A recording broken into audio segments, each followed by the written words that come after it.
Este é um dos maiores misteriosos lugares da Terra.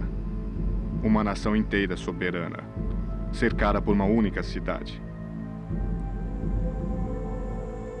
O Vaticano. Por séculos ele tem influenciado os eventos mundiais, talvez muito mais do que qualquer outro país da Terra. Como pode o mais pequeno do mundo exercer tanto poder? Segredos. Os segredos estão escondidos atrás desses muros. Por muitas razões, este é um lugar secreto, e uma delas é que há muitas coisas que não querem que as pessoas fiquem sabendo. Esta é a teoria do livro de Dan Brown, Anjos e Demônios. Mas as forças das trevas realmente tentam destruir a igreja como sugere Dan Brown? Eu acho que as sociedades secretas estão envolvidas até hoje. Isso aconteceu devido à reação da nefasta presença da Igreja Católica. Eu creio que é isso. Poderia um culto antigo crescer contra a impenetrável segurança do Vaticano e assassinar o Papa? Os papas têm sido com certeza assassinados. Poderia mesmo as sociedades secretas terem planejado controlar os governos mundiais? O objetivo principal de todas as sociedades secretas é controlar as pessoas. Por isso que as pessoas tornam-se escravas, submissas, maleáveis, dominadas. Um laboratório de controle humano. E tem mais. A nota de $1 guarda segredos para comandar o novo mundo. Nós temos o comando do novo mundo bem aqui na nota de $1, e a maioria das pessoas ainda não tem conhecimento sobre Uma isso. pessoa está em uma missão para descobrir as respostas para essas perguntas que estão no assustador livro de Dan Brown. Simon Cox, junto com outros notáveis especialistas, irão nos dizer o que é fato, o que é ficção e o que ainda está para ser revelado.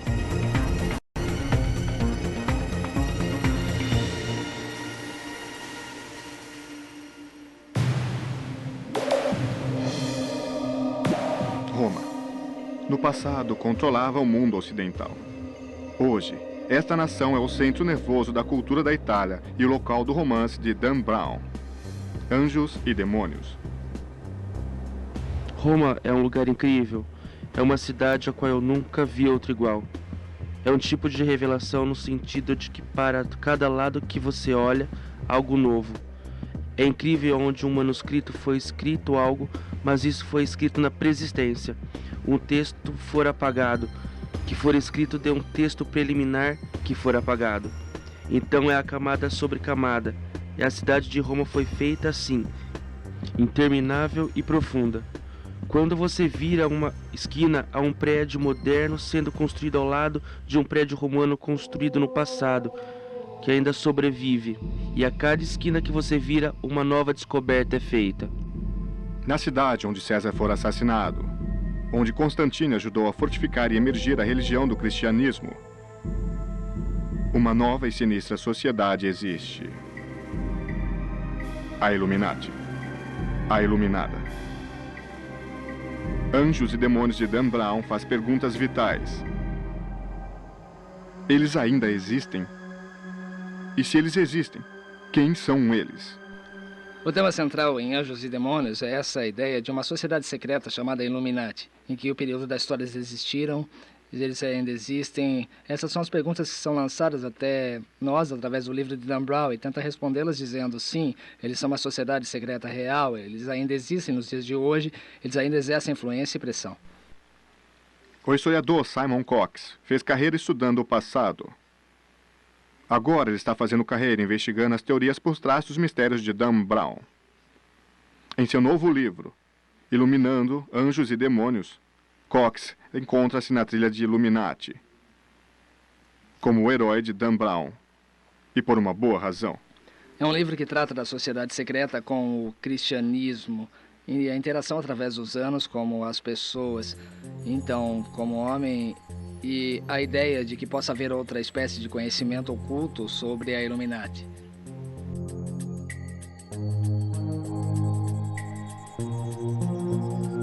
No romance, a sociedade secreta, conhecida como Illuminati, planeja destruir o Vaticano e alterar o curso dos eventos mundiais. Para o escritor e o teorista em conspiração Jim Marrs, a ameaça é real. O objetivo final de Illuminati é dominar o mundo. Eles investigam todos os detalhes para que possam realizá-los. Eles querem educar os jovens e convertê-los ao seu modo de pensar. Eles querem destruir a fé e a confiança, não apenas no sistema político, mas na religião. A pequena diferença na ficção que Dan Brown traz em Anjos e Demônios. Com relação às minhas pesquisas, ela realmente existe como uma sociedade. Na verdade, tivemos diversas versões sobre a Illuminati. Temos a Illuminati Primavera na França e na Espanha. Pesquisando através de livros de história, vemos que através dos séculos muitos grupos usaram este nome. Na Espanha, eles foram perseguidos e condenados à fogueira pela Igreja Católica durante a famosa Inquisição. Mas o mistério não para por aqui. Eles são um grupo desesperado. Eles não são grupos que não estão ligados e as palavras Illuminati ou Iluminado, ou aqueles que veem a luz. O que você pensa sobre isso e acha que é um nome normal para grupos que querem ser reconhecidos? Eu acho que é como um corpo de uma pessoa, uma sociedade secreta que através da história se estende do tempo egípcio através da era moderna.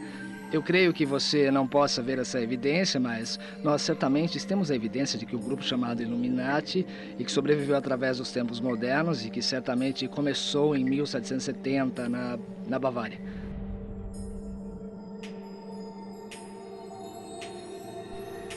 A Illuminati, como uma sociedade secreta, supostamente foi formada na primavera de 1736 por Adam Weishaupt, que foi treinado pelos jesuítas.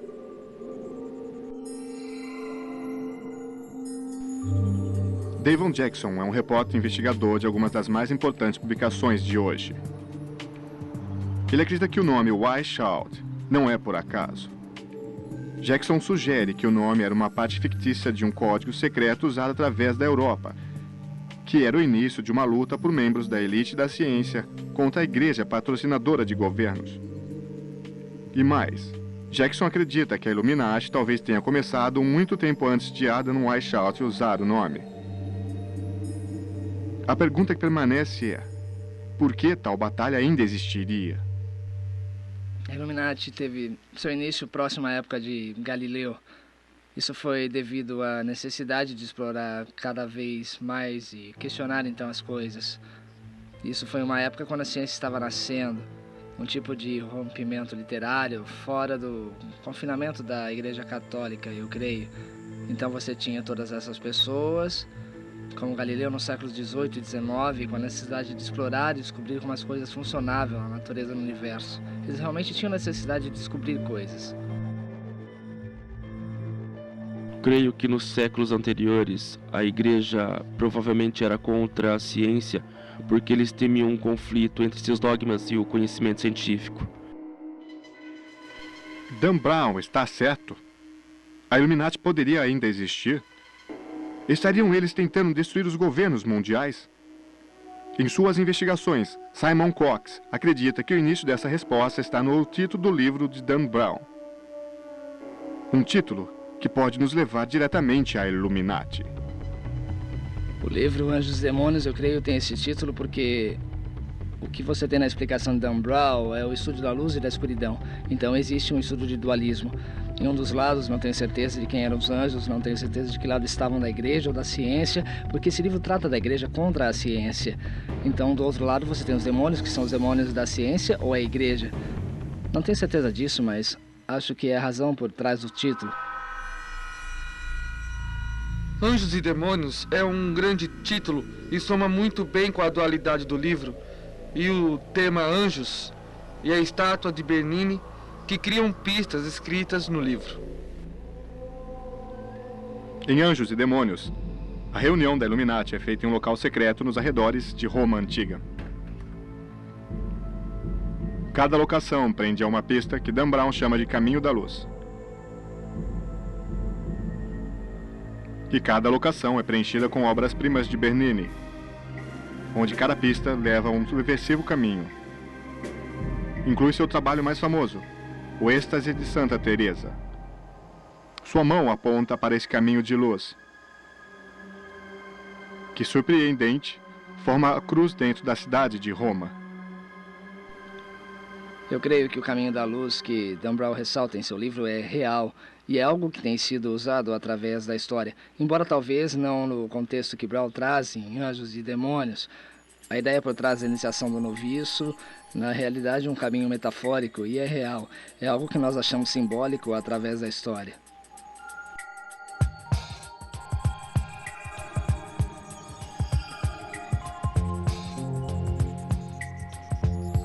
O caminho alegado começa na mais famosa fronteira de Roma, o Vaticano, um local visitado por mais de 30 milhões de pessoas por ano. O caminho cruza o Rio Tigre para o leste, chegando até Santa Maria della Vittoria. Ao norte, o caminho começa em Santa Maria del Popolo e termina ao sul da Piazza Navona. Por que uma cruz para um grupo que luta como a Igreja? Clive Prince e Lynn Pickett, coautores do Templar Revelation, pesquisou suas misteriosas origens. Toda disciplina isótopa da religião espiritual fala sobre a parte metafórica da luz. Se isso existe, no sentido da Illuminati, um grupo em que em algum lugar tem o ponto de vista deles, onde você tem que ser iniciado no grupo e com certeza coisas horríveis acontecem para receber a luz, irá gerar uma grande discussão. O documento sobre o ritual científico do Illuminati é a busca pelo poder dos são restritos aos membros do Vaticano através de sua história. Mas escondidos nas profundezas dentro do Vaticano estão documentos secretos cujos escritos poderiam ser usados para destruir a Igreja. Teria Illuminati se infiltrado no Vaticano? Teriam eles encontrado os documentos secretos? E o que irá acontecer se eles ou outra sociedade secreta os encontrar?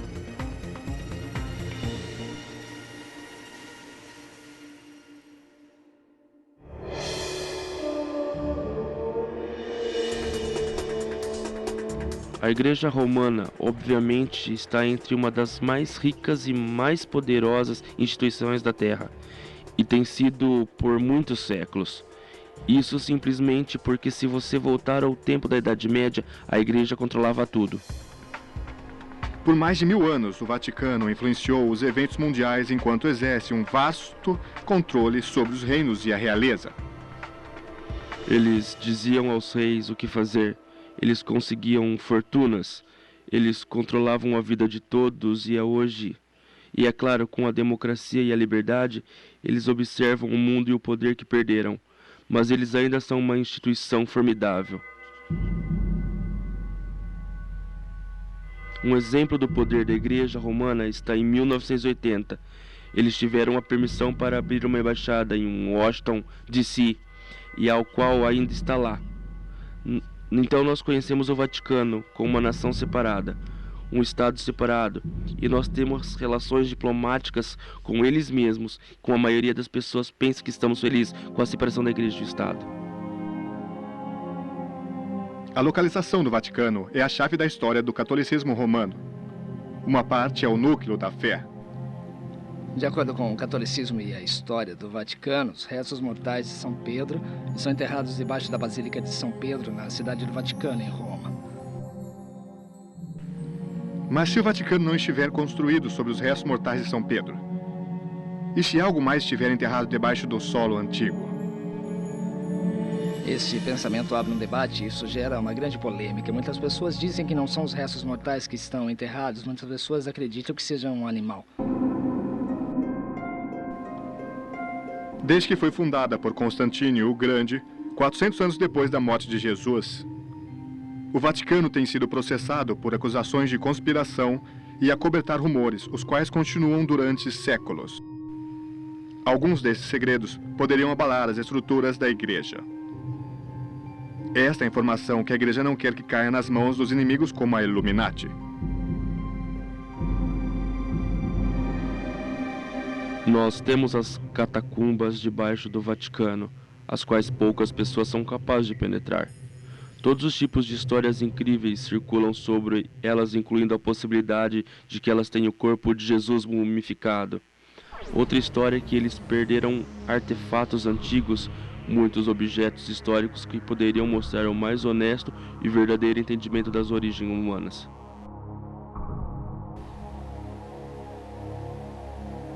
Então, esta é a realidade escondida. Há um lugar secreto. É secreto por muitas razões, e um é que eles perderam muitas coisas e não querem que as pessoas fiquem sabendo a A respeito. igreja acredita que Cristo deu autoridade a São Pedro de continuar sua igreja para sempre. Porque São Pedro foi a primeira pessoa a ver a pregação de Cristo. Este é um artigo de fé da Igreja Católica e tudo o que tem a fazer é ler o Novo Testamento para descobrir que isso não é verdade. A primeira pessoa que viu a pregação de Cristo foi Maria Madalena. Aliás, nem é verdade que Pedro foi o primeiro discípulo a ver a pregação de Cristo. O primeiro discípulo foi João, o amado. Então, o que aconteceu? Por séculos, perguntas como essas não poderiam espalhar-se ao redor do mundo sem medo ou perseguição.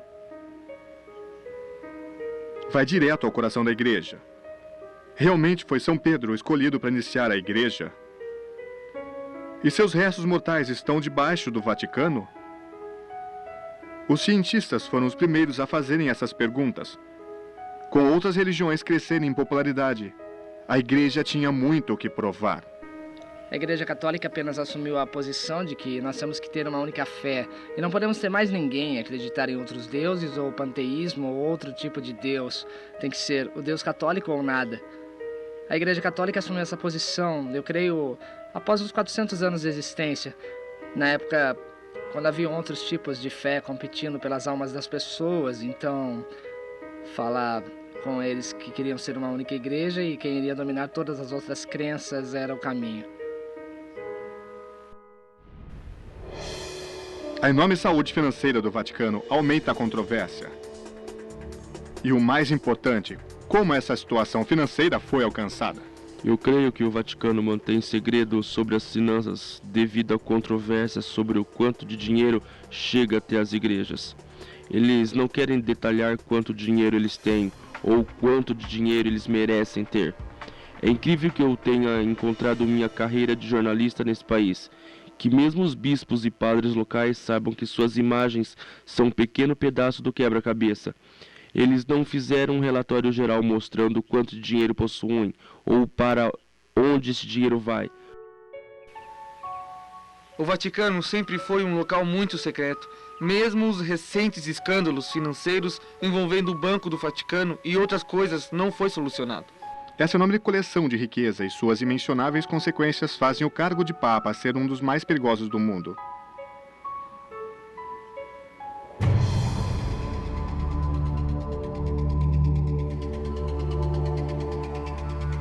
Enquanto Anjos e Demônios de Dan Brown relata uma possível trama para assassinar o Papa, sua pesquisa era baseada em fatos históricos. Poderia um Papa ser assassinado? Bem, essa é a questão que Brown certamente traz em Anjos e Demônios. É certo que algo inquestionável aconteceu com o Papa Celestino V, que é um exemplo clássico de uma pessoa que morreu em circunstâncias suspeitas. Steve Ostrom, professor de História de Arte, pesquisou os primeiros séculos do Vaticano e descobriu um legado oculto de perseguição e violência. Os primeiros papas foram martirizados por representarem uma tradição de fé que era contrária às leis romanas. Então, se você for até São Pedro, por exemplo, todos os pilares são adornados com o retrato dos primeiros papas, todos e cada um que foram martirizados por sua fé. Portanto, os papas têm sido assassinados há um tempo por serem não apenas religiosos, mas também figuras políticas. Sim, têm sido intrigantes, e sim, papas foram envenenados, assassinados e martirizados. E isso eu creio, na era moderna, digamos desde o século XVII, isso tem sido feito como antigamente. As batalhas da Igreja Antiga eram pelo poder da dominação do mundo, o mesmo objetivo das outras sociedades secretas. Tempos assustadores são tempos bons para a Igreja. As regras de todas as sociedades secretas possuem um impacto negativo e querem controlar as pessoas.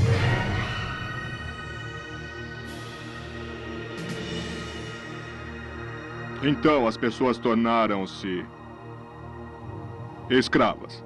Mas tudo isso começa com a ideia de que poucas pessoas da elite olham para a humanidade com ar superior. A história antiga da igreja era violenta. E como em outro reino da época, a hierarquia da igreja era preenchida com agendas secretas de grupos que competiam pelo poder do mundo. Uma nova palavra, criada para descrever as cenas ocultas desta época. Chamar a igreja de pornocracia é uma maneira interessante para usar este termo. Este não é um termo mundialmente aceito ou usado. Literalmente significa o governo por rameiras, prostitutas, raízes pornográficas, e especialmente refere-se ao termo quando o 10º século começou o inexperiente Papa Sérgio III e uma série de papas que governavam regras sem moral nenhuma. Aparentemente, Sérgio III tinha um número de cardeais competentes e com isso ele poderia assumir o trono papal. O termo era aplicado devido às mulheres poderosas que faziam parte das famílias aristocráticas, nobres de Roma, e seguravam as rédeas do papado e determinava que iria ser o Papa, daí o termo aplicado a eles. Muitas dessas histórias sólidas e batalhas internas estão seladas para sempre nesse prédio a mais de 1000 metros abaixo do solo da Grande Basílica do Vaticano. Os arquivos. Estes complexos arquivos possuem a maior grande coleção de livros sagrados do mundo. Alguns não são vistos há séculos. A Biblioteca do Vaticano estende-se por aproximadamente 100 quilômetros de livros. A coleção é enorme. Tenho perguntado o que há nos arquivos secretos do Vaticano. Devo dizer, eu não sei por que eles são tão secretos e têm sido secreto durante os séculos. Em Anjos e Demônios, Robert Langdon estuda documentos históricos do arquivo no qual pensa encontrar o local do sequestro do cardeal. Teria sido um assalto? Paul Williams é um teólogo e apenas alguns pesquisadores têm permissão para entrar e examinar seus arquivos devido à severa segurança do Vaticano. Você não pode entrar com um casaco, você não pode entrar com uma pasta, nem mesmo carregando uma caneta. A única coisa que pode levar com você é uma lapiseira e um bloco de anotações. Quando você entra no arquivo, um sacerdote irá trazer exatamente o documento solicitado, se ele concordar em dar este documento a você. O sacerdote ficará com você enquanto examina o documento. Atrás de você ficarão porteiros e guardas. Então é absolutamente impossível retirar qualquer coisa daquela sala. Mesmo que você fosse o Harry Houdini, não conseguiria fazer isso. Tanta tensão da segurança e acesso restrito aumenta a questão. O Vaticano está escondendo alguma coisa em seus arquivos? Quais os segredos que podem estar escondidos em 100 quilômetros de biblioteca?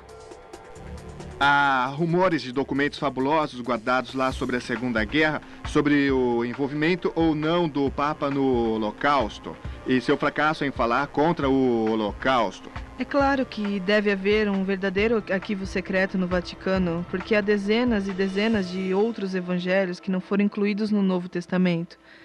Ali estão materiais que destruiriam seriamente a igreja se as pessoas ficassem sabendo. Presumidamente, há muitos livros que, com certeza, pesquisadores como eu dariam olhos e dentes para encontrá-los.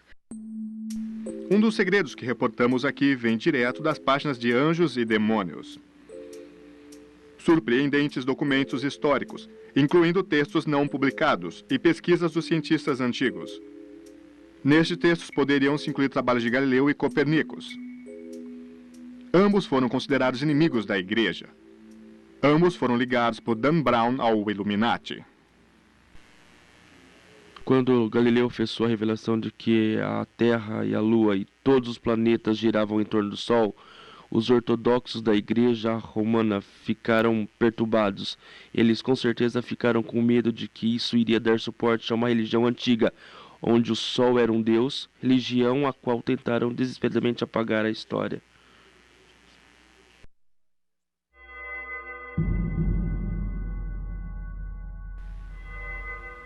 Creio que interessante dentro de Anjos e Demônios não ficou implícito, não está claro de quem é o anjo e quem é o demônio. Como Dan Brown afirma em seu livro, mesmo sendo fictício, que Galileu e Bernini fizeram parte da Illuminati e da maçonaria, não é uma busca tão distante. Eu não acho que isso certamente abra a possibilidade de que tenhamos tantos grupos secretos, grupos esses que na época queriam apenas revelar os segredos das sociedades da Europa entre 1400 e 1800. Temos uma guerra entre a igreja e a ciência que é tão antiga quanto as fundações da própria igreja, e eu creio que isso seja inevitável quando você tem um grupo, uma sociedade como a igreja cristã que impõe leis, dogmas e doutrinas, que segundo eles são verdades irrevogáveis e eles absolutos, que também há pessoas que desafiam essas verdades.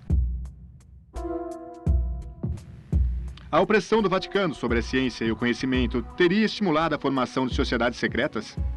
A Illuminati é uma delas? Como a maioria das organizações perseguidas e oprimidas, a Illuminati provavelmente existiu clandestinamente. A Illuminati surgiu na história antiga da Europa. Mas de onde eles realmente vieram? Alguns historiadores têm a teoria de que a Illuminati surgiu de uma organização lendária e poderosa. Uma organização que outrora protegia o Papa, mas eles foram destruídos por ordem do Papa. Os Cavaleiros Templários, padres guerreiros. Mas teriam sido eles realmente eliminados?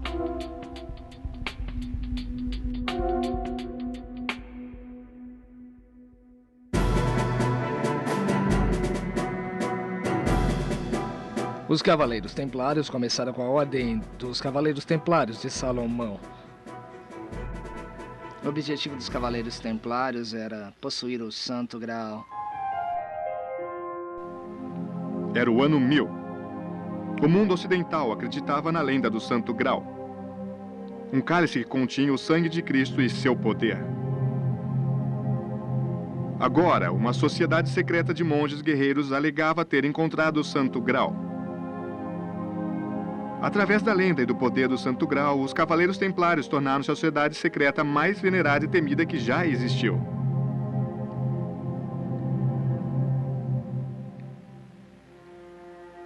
Os escritores Stephen Ostrom e David Jackson, que pesquisaram os Cavaleiros Templários durante anos, os descrevem como os primeiros defensores do Vaticano, o qual tornou-se a maior ameaça. Eles fizeram um manifesto para liberarem as estradas para os peregrinos chegarem até Jerusalém. Eles moravam nos templos de Salomão. Eles viviam em estábulos dos templos de Salomão e por 8 anos eles conduziram uma escavação. Os Cavaleiros Templários, eles eram guerreiros monges e o que eles faziam era... Eles às vezes serviam como guardas do Papa, mas o que eles faziam realmente era proteger a rota dos peregrinos e dos cruzados até Jerusalém. Eles eram 9 e durante 9 anos não fizeram nada muito eficiente. Está claro que eles tinham outras regras. Eles estavam procurando algo na Terra Santa. Eles possuíam um conhecimento secreto.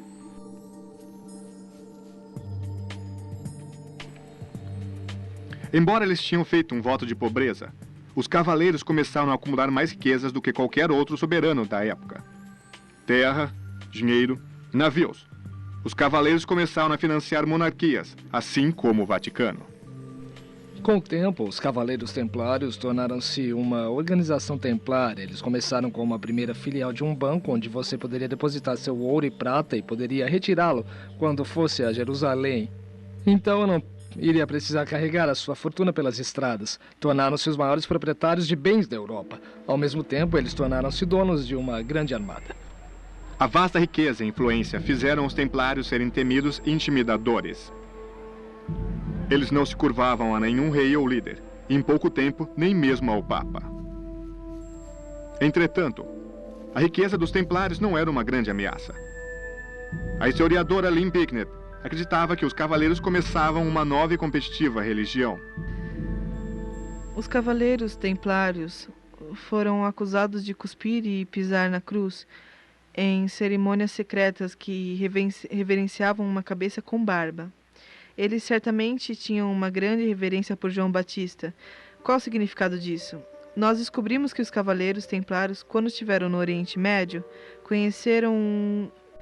eles conheceram um grupo chamado Igreja de João do Oriente, e era um grupo chamado Mandions.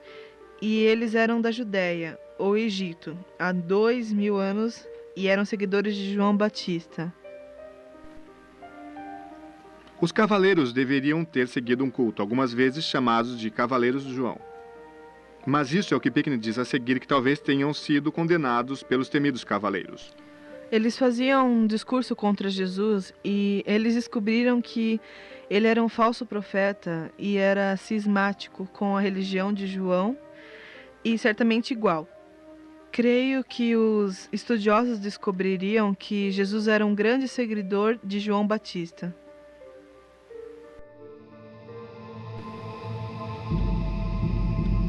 Qualquer que seja a razão, os templários cresceram cada vez mais secretos, realizando reuniões em locais cada vez mais obscuros, iguais a que Dan Brown mostra em Caminhos da Luz. A crescente submissão a João Batista, juntamente com a riqueza e o poder, fizeram dos cavaleiros uma grande ameaça que o Vaticano jamais tinha visto.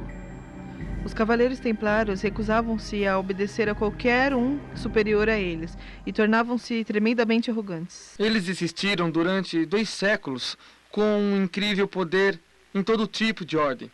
E então tiveram um fim repentino no início do século XIV, quando o primeiro rei da França e o Papa viraram-se contra eles. A ordem dos templários tornou-se tão grande que eles começaram a despertar os ciúmes do rei francês e também a ira da população. Eles se tornaram-se respeitados, seguindo as palavras do Sir Walter Scott, como os templários arrogantes, e eles eram tão orgulhosos, faziam tudo o que queriam, e isso deixou a população contra eles, digamos assim. Questões têm sido debatidas desde então qual a exata motivação em fechar esta ordem. A principal razão que conhecemos é que o rei da França simplesmente quis o dinheiro deles. As ações dadas por eles na época foram suprimidas da que eles eram hereges e blasfemos. Em 12 de outubro de 1307, os cavaleiros templários viram o fim iminente. Historiadores estão convencidos que eles usaram suas riquezas e seus tesouros coletados à frente do avançado exército do rei francês. Vagões de trens cheios de tesouros foram enviados ao porto de La Rochelle. Dali, eles carregaram 17 navios templários, os quais basicamente desapareceram da história. No dia seguinte, uma sexta-feira 13, o exército francês destruiu todos os templários em todos os templos em que pudessem ser encontrados. E eles foram assassinados, sendo que alguns foram queimados vivos. Hoje, 700 anos depois, muitas pessoas ainda temem a sexta-feira 13. Mas em 1307, quando o último grande cavaleiro templário foi queimado, a purificação estava completa. O rei Filipe da França agora tinha que conseguir dinheiro para iniciar sua guerra contra o rei Eduardo I da Inglaterra. Mas a purificação foi um sucesso? Autoridades sem história como Jim Marrs pensam o contrário. Não, foi muito eficiente porque os cavaleiros templários tinham total consciência de que isso iria acontecer. Na verdade, eles apenas circulavam com alguns dos membros. A maioria deles ficavam reunidos ou simplesmente trocavam de roupas e ficavam no meio da população em geral.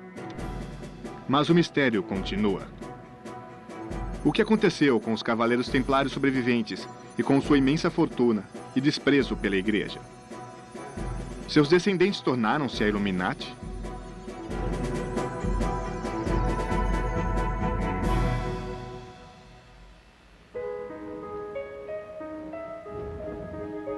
Com os templários supostamente banidos em 1300, o Vaticano reconquistou seu posto de maior instituição poderosa do mundo. Mas de vez em quando, mais uma formidável ameaça chega até o Vaticano: a ciência. A Illuminati de Dan Brown são uma sociedade essencialmente científica. Esta é a palavra que eles usam. Não era a palavra que eles usavam na época em que foi criado em 1500. Então, eles poderiam realizar esse trabalho e dividi-lo com o mundo em segredo. Porque, para a igreja, era isso que eles estavam fazendo. Beth Ann Brown, uma professora de História de Arte, acredita que os cientistas astrônomos e os artistas eram o primeiro desafio do ponto de vista do Vaticano com relação ao homem e à natureza. A igreja tem a função de explicar o sentido da existência de modo particular. A explicação científica entra em conflito com a igreja. Certamente, esta era a razão pela qual Galileu era uma ameaça para a igreja. Porque se ele dissesse que a Terra não era o centro do universo, que a Terra gira em torno de um Sol, ele iria desafiar a Igreja Católica, que dizia que a Terra era o centro do universo. Havia apoios a Galileu dentro da igreja que discordavam com a visão de que, se ele estivesse certo, provaria que as passagens da Bíblia estavam erradas no campo teológico. Então, sim, havia aqueles que o apoiavam, mas a palavra do Papa era lei. A Renascença tornou-se uma época perigosa para os cientistas. Muitos pagaram com a própria vida, incluindo Giordano Bruno, um brilhante cientista e seguidor de Copérnicos. Ele foi aprisionado na mesma igreja da heroína de Dan Brown, no castelo de Sant'Angelo. O grande exemplo do ataque da igreja ao pensamentos científicos foi a história de Bruno, que era um pouco extremista em alguns pontos de vista. Bruno era famoso no oeste europeu por desenvolver memoráveis e sensacionais teorias em 1576. E por causa dele acreditar, como Copérnicos, que a Terra girava em torno de um Sol, ele tornou-se inimigo da igreja. A igreja ensinava que o universo girava em torno da Terra. Então a igreja o prendeu e o aprisionou por quase 8 anos. Eu acredito que a igreja tentou convencê-lo e retratar-se, e ele recusou, e no ano 1600 ele foi queimado vivo. Galileu deve ter enfrentado o mesmo destino de Bruno. Ele foi julgado 2 vezes por seus estudos científicos. Estes julgamentos foram a parte central da trama de Anjos e Demônios. A história de Galileu é muito equivocada. Há 2 julgamentos de Galileu. Um aconteceu em 1616, no qual ele foi levado perante os oficiais da igreja, porque ele sustentou a teoria de Copérnicos, que na época a Terra girava em torno do Sol e não o centro do universo. Na época, durante seu primeiro julgamento, ele foi trazido pelos cientistas na Itália. No julgamento de 1616, ele retratou-se e disse: sim, eu concordo com o Ptolomeu, que a Terra é o centro do universo. Bem, ele voltou para a universidade e continuou a ensinar que a Terra girava em torno do Sol. Ele foi trazido antes da Inquisição em 1632. O julgamento foi realizado em 1633. Há uma concepção em comum que Galileu foi golpeado nos joelhos e forçado a retratar-se e foi jogado em uma masmorra. Faminto, disse que nada era verdade. Galileu, na época de seu julgamento, estava vivendo em Villa Medici. Ele estava vivendo no luxo do luxo. Assim que ele se retratou em 1633, sua sentença foi que, em termos de prisão, fora anulado pelo Papa, e o Papa imediatamente deu a ele uma aposentadoria. A perseguição fez Galileu unir-se a um movimento obscuro, como a Illuminati, como sugere Dan Brown. O historiador Clive Prince tem a resposta. Galileu não foi membro de Illuminati, porque ela não existia em sua época. Quanto a ele ter sido membro de uma sociedade similar, não há evidências de seu envolvimento em qualquer movimento como este, ou sua inclinação em envolver-se com qualquer tipo de movimento como este. Ainda hoje, muitos artistas e cientistas de hoje unem-se a sociedades secretas como Priori of Sion, familiar aos leitores de Código da Vinci. Até onde eu posso dizer, Leonardo da Vinci e Isaac Newton, eles eram membros da Priori of Sion, mas definitivamente com Da Vinci ele estava dentro de algo muito estranho. Ele era um tipo de polimata. Então isso faz sentido, ele fazia parte dessa sociedade, ele usou muito dessa sociedade nas suas pinturas ou nas suas gravuras.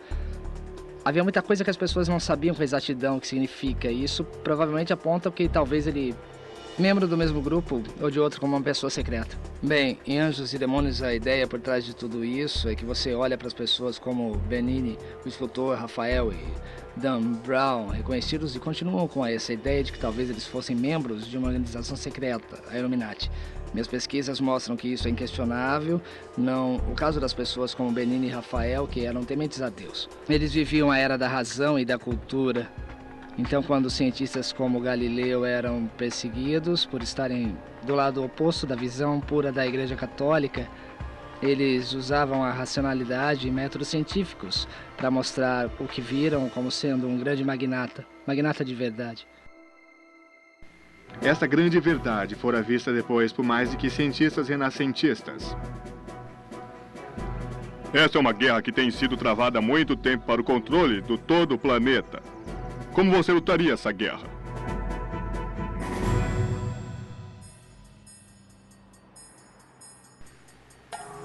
Roma é hoje, e tem sido por séculos, o cenário da Igreja Católica, que significa o centro fundamental da fé cristã. É uma mistura de outras fontes vinda do Egito, da África e de todo o planeta. Basicamente isso. Símbolos de outras terras antigas cobrem a cidade de Roma. Essa é uma das razões que Dan Brown escreveu Anjos e Demônios lá. Outra razão é o grande acervo de artes. Betty Brown, historiadora de arte, sugere que ambas foram usadas para reunir mensagens que talvez estivessem no fictício caminho da luz.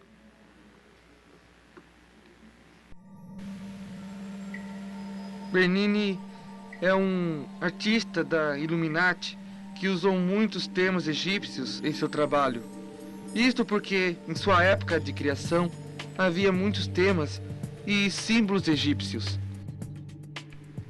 Desde que ele escolheu Bernini como personagem central em Roma, a particularidade foi muito boa. O período barroco foi uma época em que a cultura ocidental era o centro de todas as produções de imagens. Roma era o ponto central da cultura de uma civilização inteira. Bernini era um superstar nesta fase. Superstar, que poderia ser incompreendido. Bernini era o artista mais famoso do seu tempo. Trabalhando durante 1600, ele criou as famosas colunas da Praça de São Pedro e 140 imagens de santos que estão naquele local. Bernini, como um artista, talvez tenha colocado nas suas obras muitos símbolos e ideias que a igreja poderia ter visto como uma oposição ao seu ponto de vista na época, mas eu acho que essa é a marca de Rafael Bernini em todas as suas obras. Estamos falando deste novo cientista que colocou em seu trabalho suas ideias, as ideias de Copérnico e Galileu.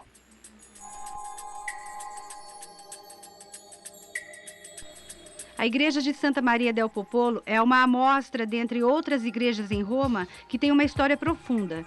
Esse é um importante local para a Illuminati, se o mestre da Illuminati for Bernini, porque há duas grandes esculturas de Bernini na igreja. Há uma escultura de Daniel e há uma aparição de um anjo de Habacuque. O anjo veio até Habacuque dizer a ele para resgatar ou ajudar Daniel. O anjo aponta para uma direção e Habacuque, relutante, por um momento aponta em outra direção. Dan Brown usa a escultura do anjo de Habacuque para sugerir que o anjo está apontando em direção da próxima pista. Este é o seu primeiro passo para o fictício caminho da Illuminati.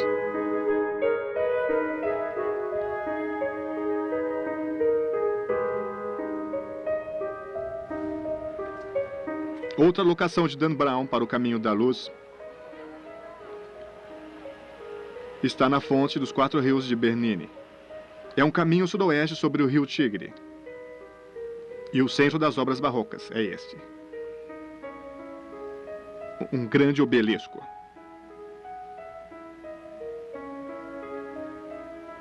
Teria Bernini colocado propositalmente neste local este objeto pagão como um tipo de sinal?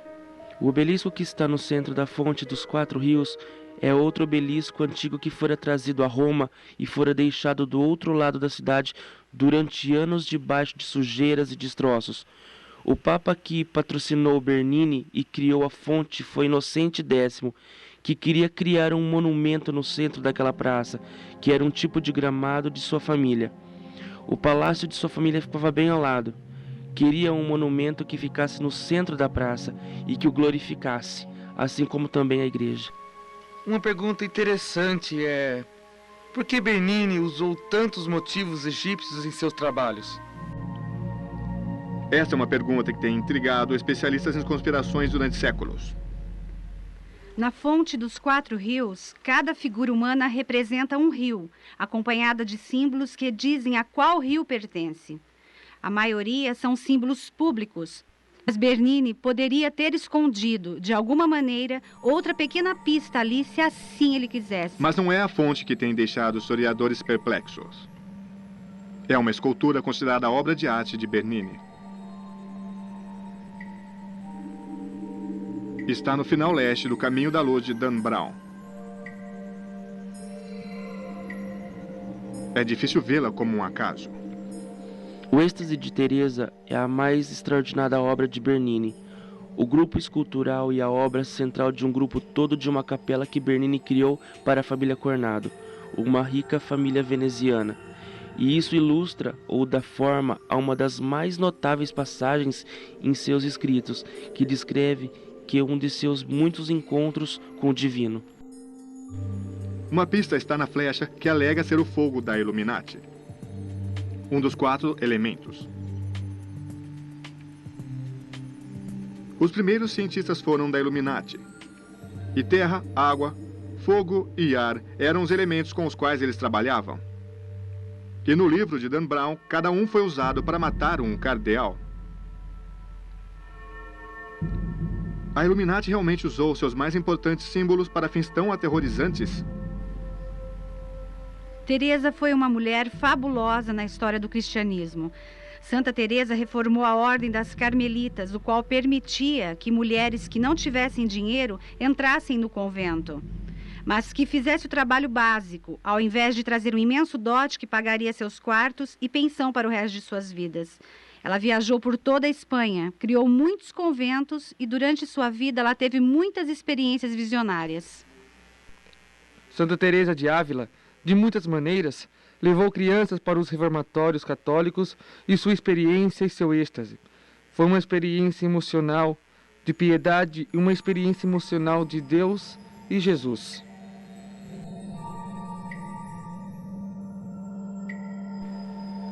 Este artista conviveu com 8 papas benfeitores. Eles permitiram que Bernini criasse a maioria de suas mais valiosas peças por todo o Vaticano, incluindo a famosa Praça de São Pedro. Mas outro artista renascentista talvez também tenha deixado mensagens secretas em seus trabalhos. Rafael. Não deixou apenas obeliscos e esferas de fogo e um arco. Outra arma está na cruz do Caminho da Luz.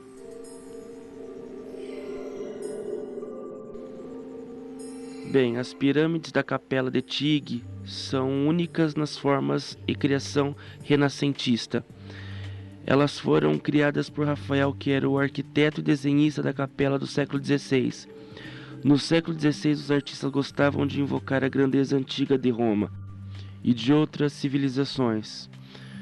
Quando Rafael desenhou essas sepulturas, ele usou muito o significado simbólico da pirâmide e do Egito e a cultura da Roma antiga.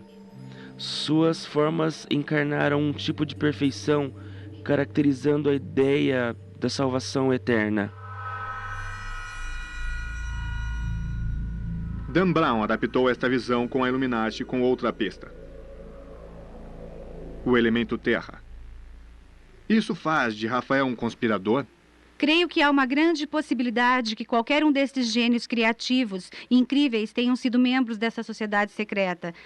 Com certeza tenha sido verdade para Rafael e com certeza tenha sido verdade para Bernini. Creio que Bernini, Rafael e muitos outros artistas da época tenham sido, em tempos modernos, reformistas. Eles ainda que fazem parte dos fundamentos da igreja, eles foram tementes a Deus e eles devem ter tido essas ideias, a ideia de uma sociedade secreta como consequência disso. Mas eles foram reformistas, eles quiseram trazer as novas ideias científicas. E eu acredito que isso que Dan Brown está tentando mostrar em seu livro. Enquanto Bernini e Rafael viveram muito antes da Illuminati ser conhecida, outros símbolos no caminho da luz talvez tenham conexões verdadeiras com as sociedades secretas. Simbolicamente, o Egito é a fonte para os símbolos da Illuminati, que são tão significativos no mistério de anjos e demônios. Anjos e Demônios começa com Robert Langdon, o personagem principal do sonho egípcio, e eu creio que Dan Brown usa esse projeto dentro do seu romance para ilustrar a ideia de que o Egito e os simbolismos egípcios terão uma parte importante nesse livro. Tanto em Roma e na cidade do Vaticano, numerosos obeliscos egípcios como este estão em uma exposição aberta. Sua origem é pagã, embora aqui eles estejam no maior acervo religioso da Terra. A razão para estarem aqui nos leva de volta ao início da era moderna cristã. Os obeliscos em Roma parecem singulares, conforme você por Roma vê muitos obeliscos. Então esses obeliscos estão bem mais localizados do que no Egito. Em Anjos e Demônios, os obeliscos também ajudam a criar o caminho da luz que Robert Langdon descobriu. Professor Eric Johnson é um estudioso da história da religião da UCLA. Ele sugere que há uma razão para o misticismo egípcio ter sido tão influente no cristianismo da dominação da Europa e porque tais símbolos teriam sido usados para sociedades secretas. Uma fascinação pela cultura egípcia, ou ao menos a filosofia egípcia, durante o Renascimento, o humanismo renascentista achou que o Egito era uma fonte da sabedoria antiga que tinha sido perdida. E então há uma tentativa de redescobrir o conhecimento e a sabedoria antiga. Eu acredito que o obelisco da Praça de São Pedro pesa cerca de 180 toneladas. Eles tinham que ter um local com a finalidade de abrigar e proteger, mesmo que fosse de 100 metros. Foi um empreendimento colossal. Milhares de homens, cavalos eram necessários para movimentá-lo. É aos pés deste obelisco que um dos mais horrendos assassinatos de Dan Brown aconteceu. A pista final é deixada por Bernini, que criou esta praça em 1656 para comportar 300 mil pessoas. Um número muito alto para a época. É um testamento da força da igreja. Um elíptico revelo deixado no centro da praça, perto do obelisco do vento oeste-ponente.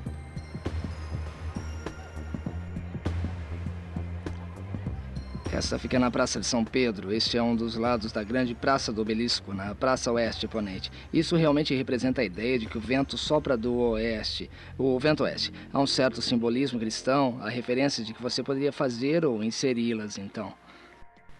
O que Dan Brown tinha em seu livro sobre a Illuminati os deixa um pouco mais à beira da escuridão e à beira das coisas.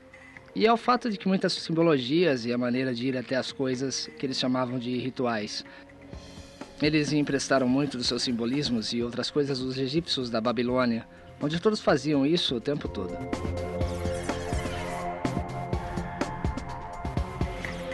Eu poderia provavelmente ter um pouco de publicidade por dizer isso, mas é totalmente óbvio para alguns estudantes da Bíblia que a Bíblia, é claro, para o cristianismo é baseada numa confusão de discursos tradicionais sobre velhas histórias. Eu lhe dou um exemplo clássico, a história de Noé e a arca recolhendo os animais. Esta é uma história anterior às tábuas sumerianas, que é anterior à Bíblia, provavelmente cerca de 4.000 anos. Nas tábuas sumerianas... A igreja adaptou muitos símbolos. Há alguns alunos que acreditam que o símbolo da cruz cristã é uma adaptação da cruz egípcia, que, como você sabe, é igual à cruz, mas com a parte superior arredondada, mas estavam desgastadas, como as cruzes estão desgastadas hoje. A imagem de Cristo como um bom pastor, o jovem menino segurando uma ovelha, é um símbolo adaptado, vindo dos tempos antigos. A religião egípcia é o que nós conhecemos como um cristianismo moderno. Apenas difere em alguns pontos fundamentais. A religião egípcia era uma religião de simbolismo. Cristianismo, você pode argumentar, é uma religião de simbolismos também. Você tem o simbolismo da cruz, por exemplo, que provavelmente é o símbolo mais conhecido que nós temos no mundo hoje. Os estudiosos sugerem que a maior diferença que separa o cristianismo da religião egípcia é, em especial, o dualismo do bem e do mal. Este tema está em Anjos e Demônios, que também descreve a batalha épica entre a igreja e a ciência. Entre a Illuminati e a religião. Os egípcios não viam as coisas em preto e branco. Eles não viam um homem e uma mulher em um tipo de cenário que era sombrio e em cinza. Você precisa ter um para ter o outro e ambos para ter o caos. Eles devem estar sentados ao lado de Horácio e Set, dois personagens egípcios. Os deuses Pantheon devem estar juntos em ordem para nos dar um mundo perfeito. Mas a ideia cristã é que você tem um Deus bom e você tem um mal. Um é totalmente bom e o outro é totalmente mal. Bem, mesmo Set sendo um deus egípcio, ele não era totalmente mal. Ele tinha o seu lugar no panteão dos deuses e um lugar de bem-estar. E muitos deles representados por uma parte homem e uma parte mulher, que representavam o balanço. Os egípcios eram muito grandes no balanço, enquanto o cristianismo não é. Nos elementos da religião cristã, você tem a definição de preto e branco. E isso é usado em diferentes sentidos de balanço. Você tem o céu e o inferno, você tem um Deus e um diabo. E nesse caso você deve escolher um ou outro. Ou você está do nosso lado, ou você está contra nós. Esses elementos do cristianismo são realmente a diferença fundamental da identidade da antiga religião egípcia.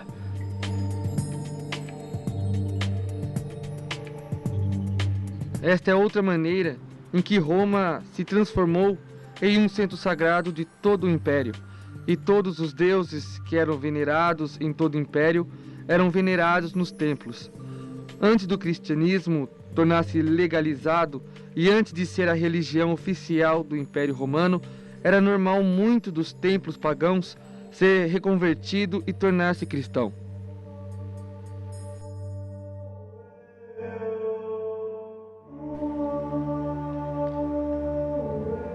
Este é um dos muitos templos pagãos que tornaram-se uma das famosas basílicas de Roma. O Pantheon. Centenas de milhares de turistas chegam aqui por ano. Alguns sabem que, ao olhar para cima, estão olhando para o buraco do demônio. Agora, muitos podem pensar que este lugar é uma marca registrada da Illuminati. O Pantheon tem um grande buraco no teto e é uma trilha falsa que leva Landgon e Vitória até a sepultura de Rafael. Isso é chamado buraco do demônio no templo e mostra de novo um símbolo pagão, refeito com o símbolo pagão. Outro exemplo do dualismo Deus contra o demônio. Eles acreditam que um dos assassinatos irá acontecer aqui. Isso não acontece aqui. O interessante é que eles trouxeram parte da história, a ideia do buraco do demônio, e esse buraco do demônio é igual ao telhado do Pantheon. O historiador Simon Cox acredita que o caminho da luz possa ser real ao menos em um sentido.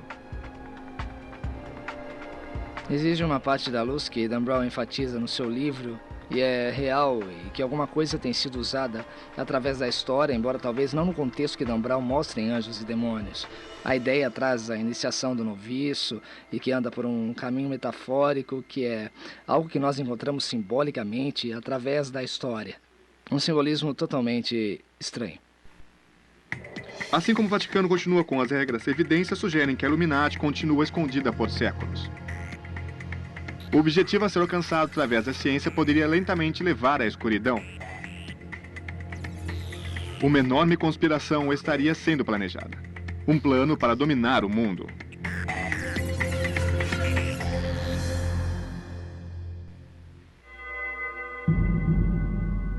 Bem, nós todos ouvimos que conhecimento é poder, mas conhecimento secreto é muito mais poderoso. E a Illuminati, se eles assim se chamam, é um movimento onde a filosofia básica é o fim e justifica os meios. Teoristas em conspiração têm confirmado que na era atual, Illuminati é uma poderosa entidade no mundo, mesmo que ela não use mais este nome. Eles não irão fazer mais do que seu planejamento mortal. destruir, mentir, fraudar, furtar e o que for necessário. E isso é totalmente eficiente porque eles estarão no meio do povo. Eles são liberais, eles são conservadores, são fascistas, são democráticos e eles são republicanos. Eles são nada, eles são mais. E isso os torna muito, muito poderosa e eficiente conspiração secreta. Teoristas como Jim Marrs e Paul Williams sugerem que o exército Illuminati veio da formação de muitas sociedades secretas controversas nos últimos 300 anos. A maçonaria. Uma seita antiga que pode ter tido seu início muito antes do Egito. A maçonaria é um termo metade francês, metade britânico, e significa que alguém que era livre, que pertencia às partes, digamos, depois quando não puderam ser mais templários. Esses maçônicos, eles se reuniram e eles não eram apenas maçônicos, eles estavam no meio das artes, eles formavam comunidades. Se um ou outro irmão maçom viesse de outra comunidade para sua cidade, você seria uma pessoa bem responsável em ajudá-lo e ele dava abrigo, comida e, se possível, dar um emprego a ele. Outros jornalistas e investigadores como John Papaport acreditam que os Cavaleiros Templários nunca foram destruídos. Eles simplesmente se esconderam durante séculos. Mas agora, Rapaport sugere que os Cavaleiros reapareceram e, possivelmente, eles se infiltraram na maçonaria. A maçonaria, para mim, envolve os Cavaleiros Templários. Os Cavaleiros Templários foram parcialmente destruídos por um edital do Papa e o rei da França. Saíram de cena e se reuniram como parte de uma sociedade secreta, chamada maçonaria. E deixaram seu passado templário para trás. Eles esperavam que ninguém descobriria que isso era uma reformulação. Então foi assim que foi feito. Quando os Cavaleiros Templários voltaram da Terra Santa com toda a sua riqueza e conhecimento, começaram um trabalho perto do primitivo. A existência de uma associação maçônica que se uniria para formar um tipo de coletividade unida que trabalhasse junta para construir catedrais e igrejas era a associação maçônica, que foi o início da maçonaria. Se tornaram maçons. Mas a maçonaria é uma organização que tem sobrevivido por um longo tempo, mas eles não eram contrários à igreja. A igreja ela tinha um grande medo desta crença, a qual você poderia conseguir esse conhecimento por si próprio. Como os templários anteriormente, a maçonaria tornou-se inimiga do Vaticano, cuja visão deles era uma ameaça para sua soberania. A maçonaria é composta pelos 7 degraus, e esses degraus estão afastados da igreja. São ilegais para a igreja, então membros da igreja católica que se tornam maçônicos, eles estão sujeitos à excomungação. Você não pode ser católico e maçônico. O início da maçonaria recorda os primórdios da igreja católica. Nos Estados Unidos, acredita-se que a maçonaria estabeleceu-se antes da Guerra Revolucionária. E o mais importante, escritores como Jim Marrs e outros acreditam que eles rapidamente tornaram-se articuladores políticos no governo. De acordo com a maçonaria, eles fizeram uma grande peça. A festa do chá em Boston foi criada por membros da comunidade maçônica, que ao contemplarem seu encontro, visitaram-se com índios e jogaram chá no porto de Boston. O número de fundadores da América, que também eram maçônicos, assustou a população. Nos tempos coloniais, a maçonaria era a fonte da economia. Em muitas cidades, você tinha que ser da maçonaria para ter um negócio. Benjamin Franklin entendeu que quando ele foi para Filadélfia tornar-se maçônico e que o seu jornal e a sua imprensa criariam empregos para a cidade. John Hancock sabia que em Boston, 1/3 da população dependia dele. E ele somente iria confiar em pessoas que fossem maçônicas e não dar emprego para quem não fosse maçônico. George Washington disse a seu irmão por uma carta que, se ele quisesse um trabalho para sobreviver, que ele se tornasse maçônico, e isso ajudaria a conseguir trabalho.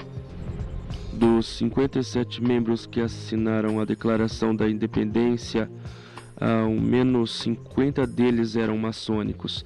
Então, não há dúvida que os maçônicos participaram da criação da América. Talvez isso fosse uma coincidência, mas os fundadores da Illuminati na Bavária vieram de um círculo fechado como os fundadores da América. Teria a Illuminati encontrado uma sociedade secreta simpática no recém-formado Estados Unidos? A Illuminati ela foi fundada no ano de 1776, no dia 1º de maio. Nada mesmo que o Dia Internacional do Comunismo, e eles eram chamados de portadores da luz, Illuminati de iluminação. Você encontra esse conhecimento por si mesmo ou informação através da luz? Eles tinham, na verdade, muitos grupos da Illuminati. O mais conhecido era o grupo Illuminati da Bavária. E eram conhecidos devido aos ideais de liberdade, igualdade, fraternidade, se isso soa familiar. Eles tornaram-se fundamental para o esclarecimento que apelava à descoberta dos fundadores deste país. Como a maçonaria é firmemente estabelecida tanto nos Estados Unidos e Europa, a Illuminati inicia secretamente a expansão de seu poder base infiltrando-se nas casas maçônicas.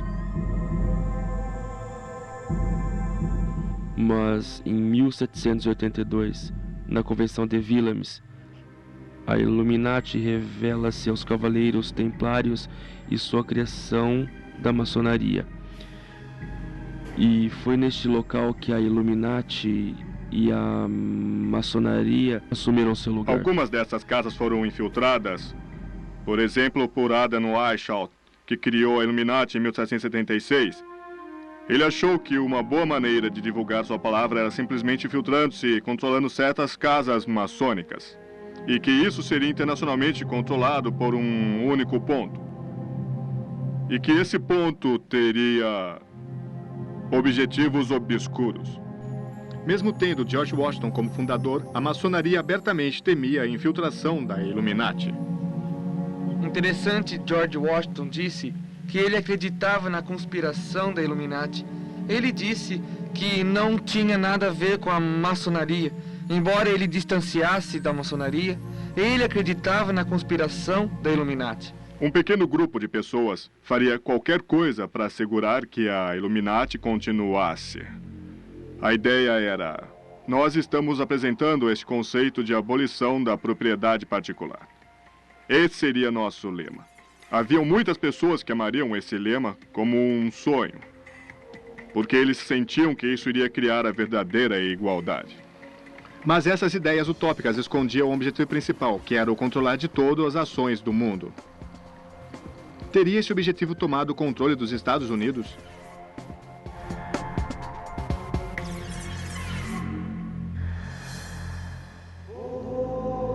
Enquanto a iluminada maçonaria estava expandindo seus domínios mundiais, a Igreja Católica lentamente declinava seu poder econômico e sua influência.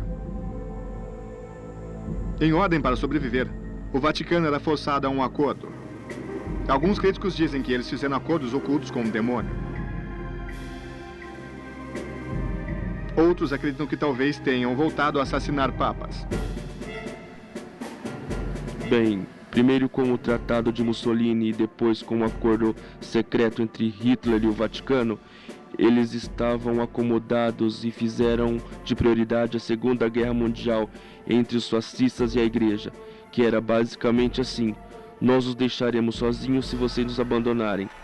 Por isso que não houve interferência séria entre as atrocidades de Hitler e o nazismo pela Igreja. A afirmação secreta da infiltração do Vaticano por poderes obscuros talvez tenha salvo a Igreja da ruína. Embora alguns digam que eles também fizeram deste fato um conspirador do genocídio que estava para acontecer. O Papa Pio XI assinou um acordo com Hitler e com Mussolini. Ele tinha promovido estes dois regimes fascistas. Com o fim de seu pontificado, ele viveu para retratar seus atos. Ele sabia que ele estava errado e ele disse que ele havia ferido a população judia através dos guetos da Alemanha e da Polônia, a criação de campos de concentração e a perseguição de clero católico através da Alemanha. Em 1939, o Papa Pio XI não podia mais sustentar seu acordo clandestino que ele tinha feito com o ditador italiano Mussolini. Ele decidiu separar a Igreja do fascismo. E essa seria a última decisão que ele tomaria. Apenas na véspera da Segunda Guerra Mundial, o Papa Pio XI anunciou que ele não estava feliz com esses acordos que tinham sido feitos com o fascista Mussolini e Hitler. E ele estava tentando expor esses acordos feitos entre a Igreja e o fascismo, mas ele morreu de repente. A morte repentina de Pio XI acaba com um plano de quebrar a aliança entre o Vaticano e os fascistas. Como os papas que foram mortos e martirizados na Idade Média, mais uma vez o cargo de papa tinha tornado-se mortal. Hoje, estudiosos ainda ficam perturbados com as perguntas sobre a morte do papa. Assim que ele morreu, o Conselho Papal escolheu 2 pessoas, apenas 2. Um era o cardeal Pacelli, que mais tarde tornaria-se o Papa Pio XII, que era o encarregado de entrar em acordo com Hitler. O segundo era um médico do Vaticano. O cardeal Pacelli e o médico do Vaticano imediatamente ordenaram o embalsamamento do corpo do Papa Pio XI. A Igreja nunca tinha permitido essa prática antes. Também o Vaticano não permitiu que uma autópsia fosse feita, criando fortes suspeitas. A morte de Pio XI ainda continua um mistério nos dias de hoje. Há uma razão para acreditar que os italianos fascistas envenenaram o Papa, mas, como na maioria das conspirações, a verdade mantém-se obscura à atenção das pessoas. Houve tantas reclamações, tantas controvérsias, que muitas pessoas cansaram desse assunto e o deixaram de lado. Essa não foi a última vez na história recente que segredos, atos escondidos e até mesmo mortes teriam escandalizado a Igreja. Em 5 de maio de 1998, os italianos acordaram com manchetes terríveis. Violência explode dentro do Vaticano. Uma das mais secretas e protegidas cidades da Terra. Alguém foi assassinado dentro desses muros.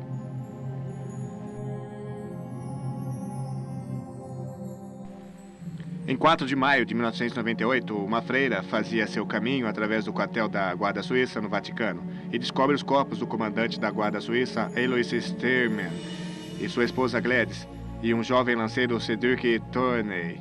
O Vaticano, algumas horas depois, disse que o jovem lanceiro tinha atirado no comandante e sua esposa antes dele mesmo se matar. O que estaria por trás desse crime terrível? Teria sido a fortaleza do Vaticano invadida? Seria parte de uma grande trama para destruir a Igreja? Dan Brown não poderia ter escrito tão bem a trama. Foram depois de 4 horas que os corpos foram encontrados, que o Vaticano anunciou, de acordo com a versão oficial, que o lanceiro havia matado o comandante e sua esposa e depois se matado em um lapso de loucura. Não sabemos em que base essas conclusões foram tiradas. O breve relato do Vaticano sobre o assassinato dos guardas suíços apenas aumentaram mais a história. Basicamente, os jornais italianos não tinham ideia do que fazer com tudo isso, onde eles teriam que ir para entrar no Vaticano. Então, é claro, foi aí que as perguntas começaram. O que apareceram em cima disso tudo é um crime bizarro. Uma das sociedades secretas mais protegidas da Terra talvez tivesse mais poder político do que era conhecido. Cedric Tournay fora considerado pelo Vaticano um homem alcoólatra, um viciado em drogas, mas a verdade é que ele era um típico guarda suíço.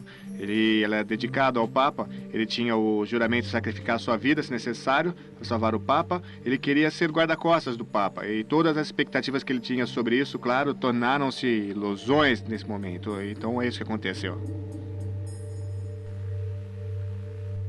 Mas o jornalista investigador David Jackson encontra uma possível ligação entre a Guarda Suíça, essa elite que jura proteger o Papa, a Igreja e a sociedade secreta do passado, os Cavaleiros Templários. Os cavaleiros que uma vez protegiam o Papa foram destruídos pelo Papa. Essa investigação fez ressurgir a sociedade secreta? Esse é um caso que nunca foi solucionado. Assim como no passado, os Cavaleiros Templários, a Guarda Suíça são unidos em manter seus segredos. Apesar da grande pressão para uma investigação pública, as pessoas queriam saber muito mais sobre os assassinatos do Vaticano e desmascará-los completamente. A ajuda dos ministérios fora recusada por outros experts italianos em crimes na manhã seguinte aos assassinatos. Todos os guardas suíços foram reunidos pelo capelão e eles tiveram que fazer um voto de silêncio. E eles nada sabiam sobre os protagonistas envolvidos. Enquanto os assassinados geram mais investigações sobre a guarda suíça, sua mortal dedicação ao Papa está além da controvérsia. De alguma maneira, eles são tão reservados como o Vaticano. A Guarda Suíça é uma instituição reservada como qualquer departamento dentro do Vaticano. Os homens da Guarda Suíça têm que jurar lealdade à Igreja e unir-se a ela. E isso inclui defender os interesses da Igreja em qualquer época, é lógico. A descrição de Dan Brown da Guarda Suíça como um exército sofisticado e particular em anjos e demônios e comentada de maneira diferente por outros especialistas. É muito mais favorável caracterizar a Guarda Suíça como uma atração turística, algo simbólico, do que uma importante força de combate. Por causa de sua conexão com o Vaticano, alguns suspeitam que forças como os Cavaleiros Templários tenham infiltrado-se nas guardas suíças há anos. Quando os Cavaleiros Templários tiraram suas túnicas e ajuntaram-se à população, eles teriam que conseguir posições de poder que inclui a Guarda Suíça perto do Vaticano para infiltrar as sociedades secretas. Eles provavelmente são infiltrados em muitas posições sociais. O Vaticano sempre teve rumores sobre ter um serviço secreto, mas este não é um sistema inteligente. Como sabemos, nos países ocidentais, é basicamente uma rede de informações. Uma prodigiosa rede de informação, porque é formada por padres e que estão por todo o mundo, trazendo todo tipo de informação direto para o Vaticano. Mas existem alguns tipos de manchas, e uma delas é o terrorismo, e é por isso que o Vaticano tem que contar com informações de pessoas como CIA, o Serviço Secreto Francês ou até mesmo o Serviço Secreto Italiano. Minha conclusão, após observar e conversar com a Guarda Suíça, é que eles não estão equipados para proteger o Papa.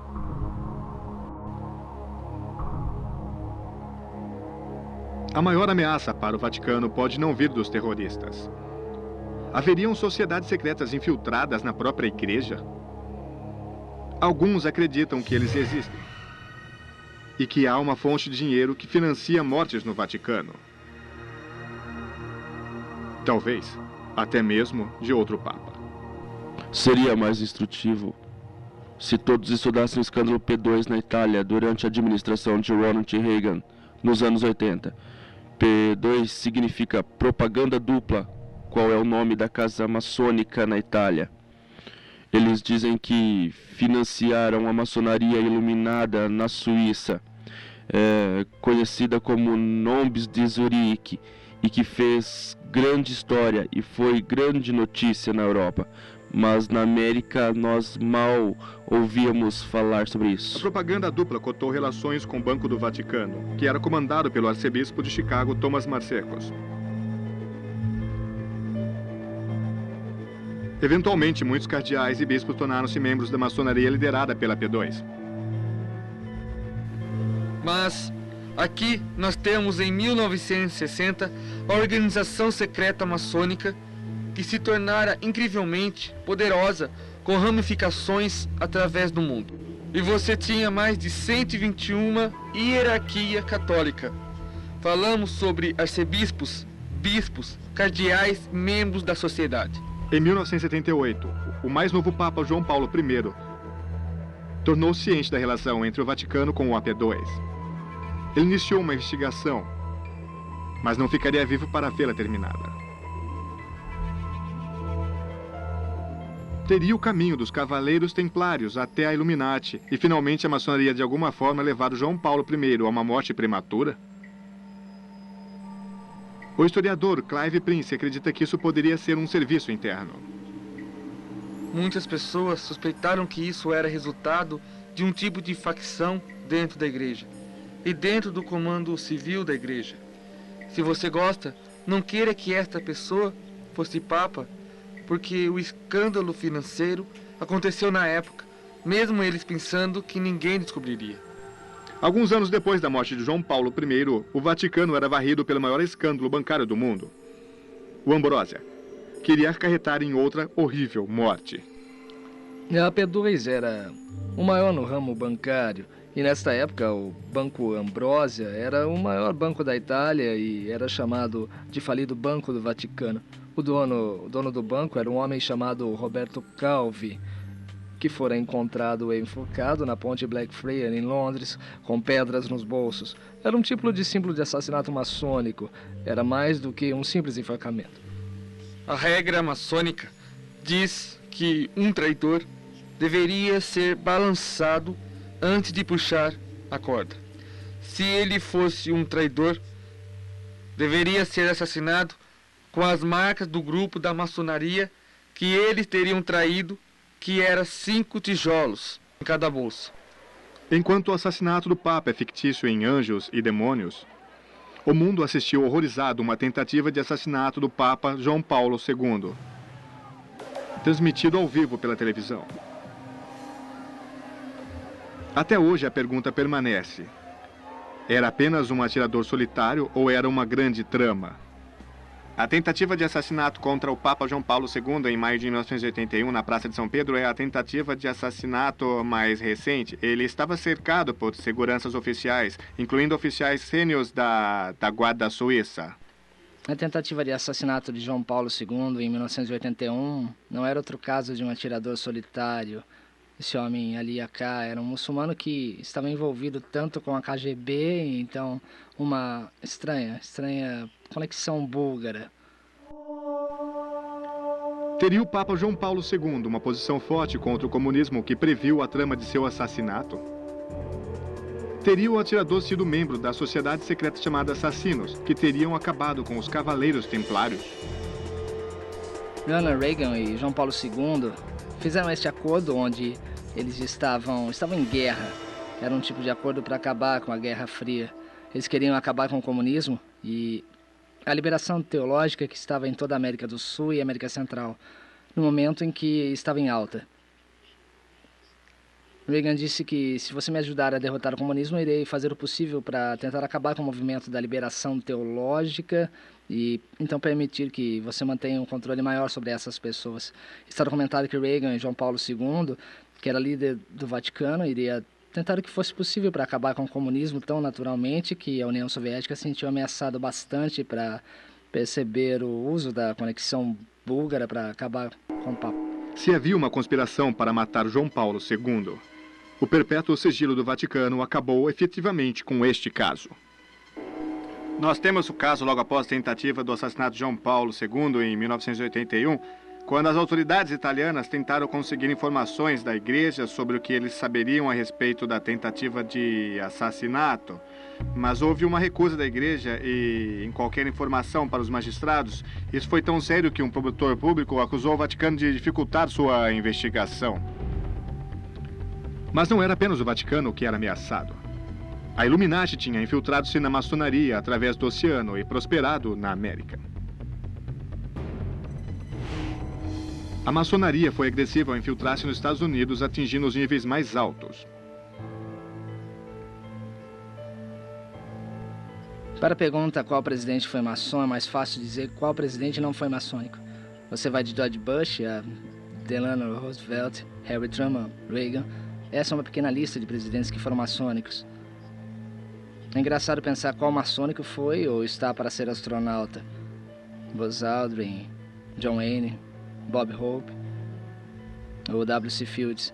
É como estar fora da maçonaria e ela fosse igual a uma organização fraternal.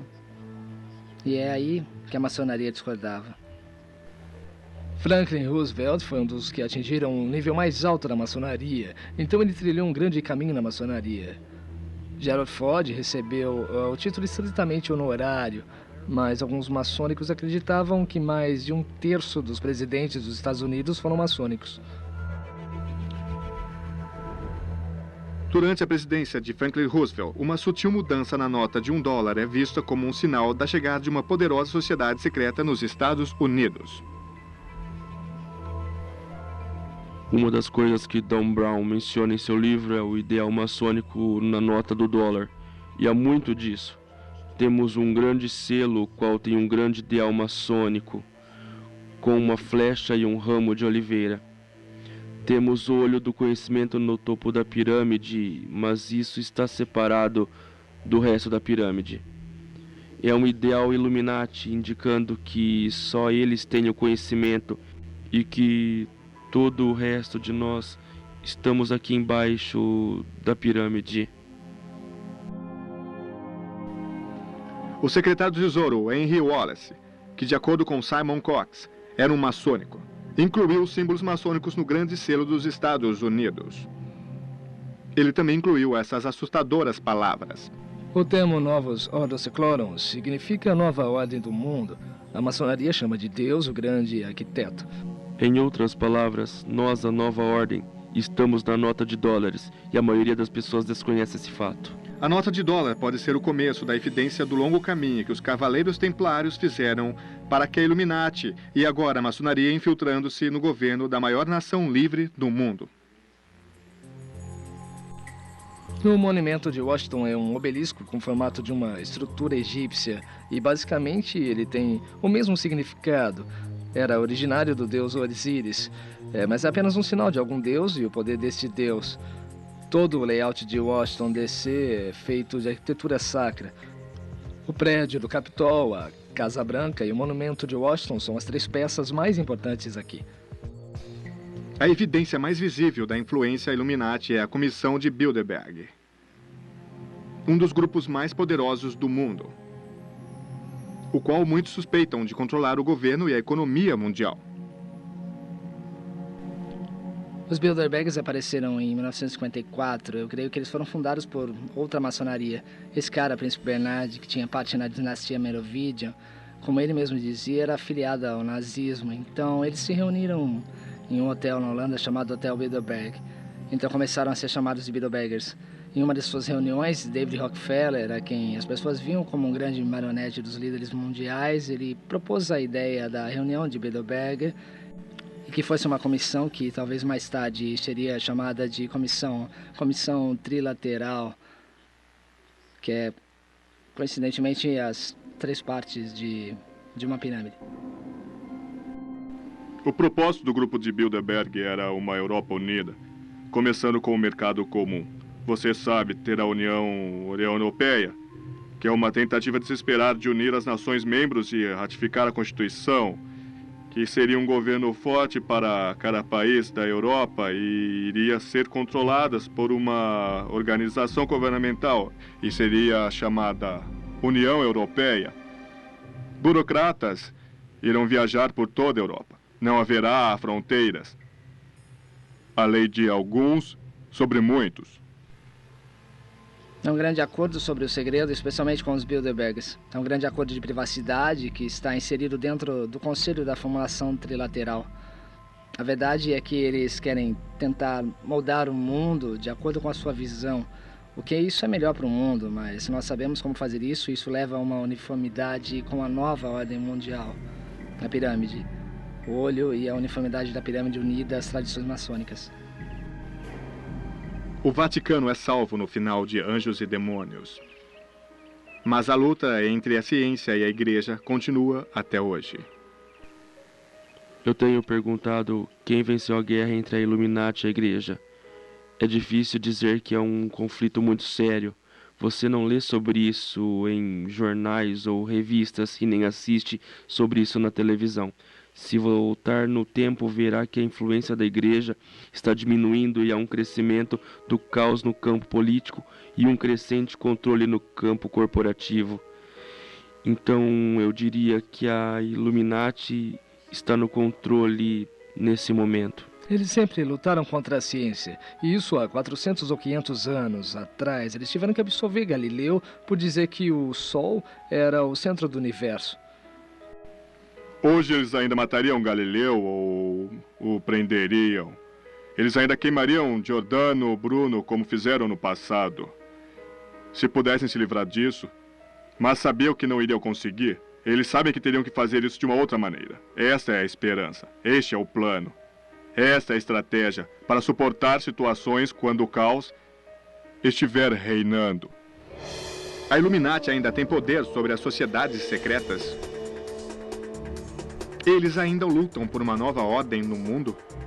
Essa é uma guerra que tem sido travada há muito tempo pelo controle de todo o planeta. Como lutaria tal guerra?